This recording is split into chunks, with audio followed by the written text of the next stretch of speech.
Културниот центар Скрп и утеха тиха го заврши гостувањето во Пиринска Македонија.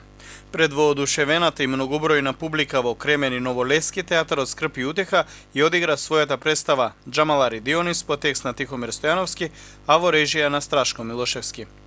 Според зборовите на македонците од Бугарија се чувствува зголемена потреба за присуство на македонската култура на тие простори. Со солзи во очите, со отворени срце и души и песни и ора до доцна во ноќта се празнуваа овие македонски средби кои ќе останат во долго помнење.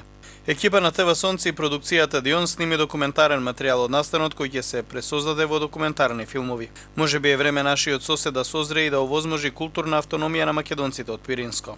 Да не ја брани, да ја поддржува нивната култура и да ја овозможи слободната културна размена, како и да им се дозволи слободно изјаснување дека се македонци. Гостувањето е реализирано со средства на театарот Скрп и утеха, затоа што овој театар 4 години нема добиено средства за гостување во тие македонски краишта од Министерството за култура. Театарот Скрп и утеха гостувал во скоро сите македонски заедници во соседството: Гора, Голобрдо, Пиринско, Родопите, Тирана, Корча Сандански, Измир, Анадолија и други места.